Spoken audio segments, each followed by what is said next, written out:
你知道日语到底有多离谱？从一句“是的，我知道”就可以暴露出你的年龄、性别、身份，甚至是所处的时代。大家好，我是平怡。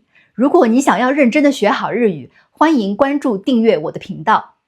在日语里面有一个很有趣的现象，当我们听到某种特定的表达方式，像某些特定的词汇语法惯用语甚至是语调等等，你就能够联想到说这句话的人他大概是一个怎样的特定的形象。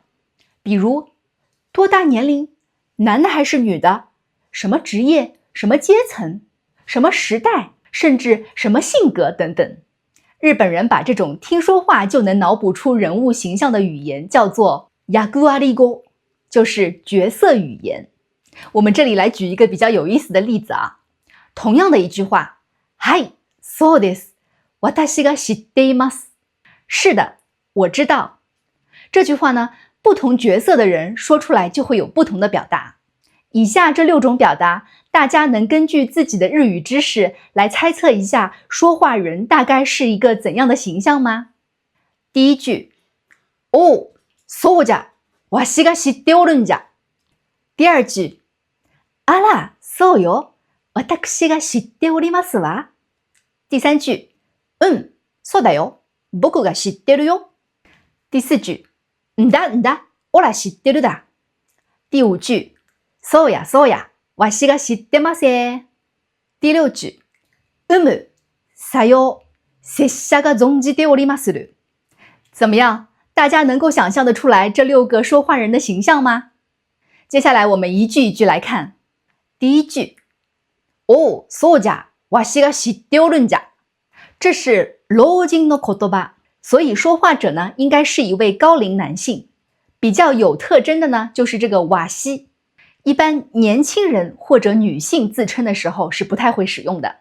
而知っておるんじゃ也是比较典型的老人用语。第二句、あら、そうよ、私が知っておりますわ。这呢是お嬢様の言葉。说话者呢应该是一位家境非常好、非常有教养的大小姐。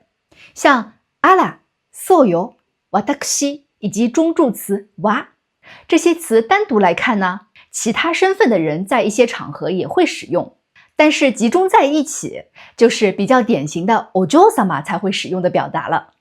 第三句、そうだよ、僕が知ってるよ。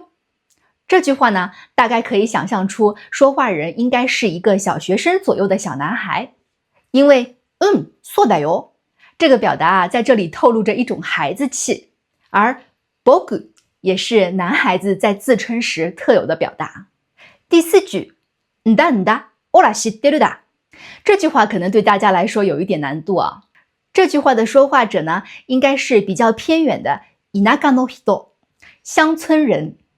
像んだんだ是乡下才会听到的方言，而おら也是乡村人经常使用的第一人称代词。好，第五句、そうやそうや、わしが知ってます。这句话里的そうやそうや、知ってます这样的表达呢，很容易让人联想到日本关西地区的方言，所以说话人应该是一个关西人。我们再来看一下最后一句、さよう、拙者が存じておりまする。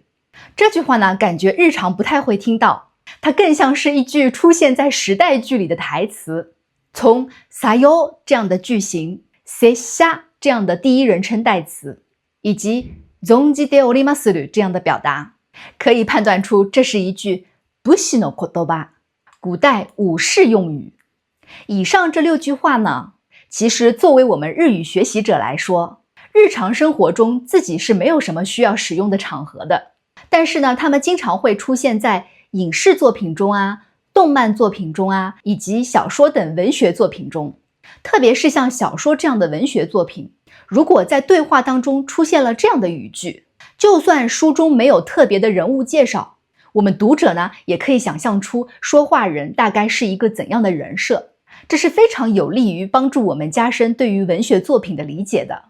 现在还有许多学习日语的网友们用这种特殊的用语呢来给自己赋予角色。比如我知道很多网友受了《浪客剑心》这部动漫的影响，用谢谢来赋予自己武士的角色，这也可以说是一种学习的乐趣了。我的频道里面呢，经常会给大家讲很多马吉面那尼轰哦，有时候啊，应该也挺枯燥的。所以呢，今天就想通过这样的内容来给大家解解闷，大家就当了解了解课外知识。如果你喜欢这样的内容呢，也可以在评论区留言告诉我，我以后啊也可以多讲讲。当然，你也可以在评论区给大家分享一下你所知道的角色语言，让大家一起丰富一下类似的课外知识。好啦，那我们今天就先到这里，我们下期视频不见不散，拜拜。